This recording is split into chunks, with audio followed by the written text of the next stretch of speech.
رشيد سليماني، ها هو كتشوفوه في الآن. وبالتالي هادو كما تكلمنا حنا، إذا تكلمنا على هاد الشيكات اللي تم التسريب ديالهم، كاينين هناك شركات آخرين، شيكات أخرين اللي كاينين ديجا خارجين، واليوم كذلك كيدوزو على الحساب المالي ديال نادي الرجاء الرياضي، وكذلك الحساب الجاري.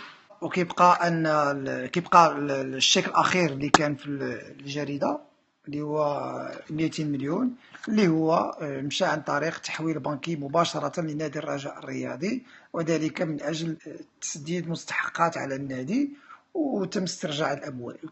كما لاحظتوا، فهو جميع المبالغ اللي دخلات نادي الرجاء الرياضي كيف ما دخلت كيف ما خرجت بنفس الرقم. وهنا كيبين بأن الطريقة اللي كنا كنشتغلوا بها فهي طريقة اللي هي طريقة شفافة وواضحة. من بين أهم الأمور اللي كان خاص ضروري التوضيح فيها هي المسألة ديال الحساب ديال رجاء إيكول.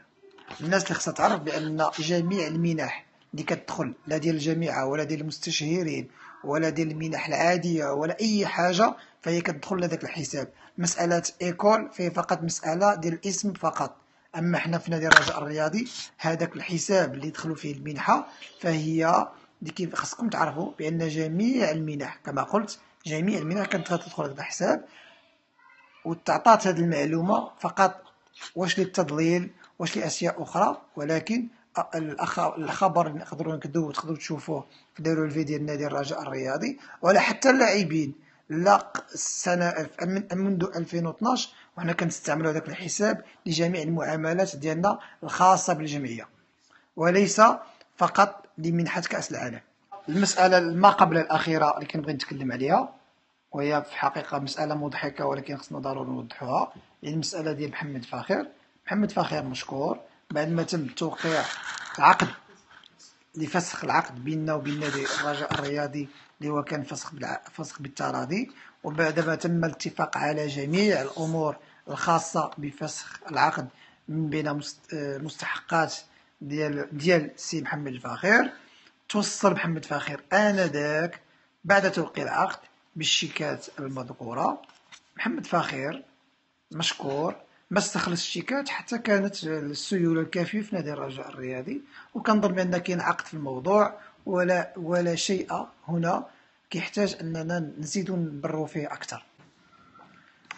وفي هذا الإطار هذا، هاد الناس اللي كيتكلموا على هاد الشيكات هادو، علاش ما تكلموش على المنحة اللي قدمت نادي الرجاء الرياضي اللي في نفس الموسم كهبة 500 مليون، وفي الموسم الموالي 700 مليون.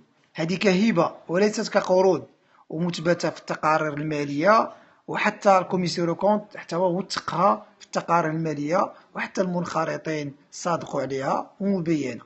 وكنعطيكم نموذج من هاد 500 مليون اللي كنتكلموا عليها، هيا كتشوفوا فيها الآن، وكتشوفوا المبلغ اللي تعطى وموثقة في التقارير. ومسألة أخيرة اللي نبغي نتكلم فيها هو أن هاد الناس اللي سربوا هاد المعلومات للجريدة فكان الهدف ديالهم فقط التضليل، بعد ما أنهم لجؤوا للقضاء.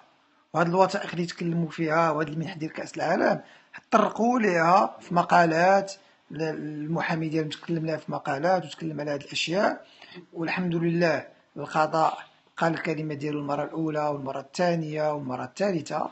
وكنبغي نأكد اليوم أن القضاء قال الكلمة ديالو المرة الرابعة فيما يخص هذا الشأن. وبالتالي هاد الناس عرفوا بأن في المسألة بالنسبة للقضاء أو بالنسبة للمساطر القانونية فهي مساطر اللي تم احترام ديالها وكانت قانونية.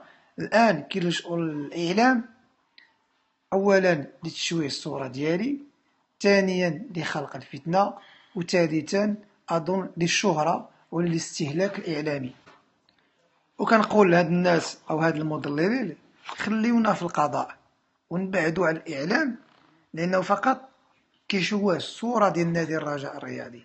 إذا شي واحد عنده شي إشكال وعنده شي مشكل فالقضاء راه القضاء كاين، وحنا عندنا الثقة الكاملة في القضاء، واللي تبين شي حاجة ولا كانت شي حاجة، وأظن بأنه هو الفصل بيننا وبين هاد الناس.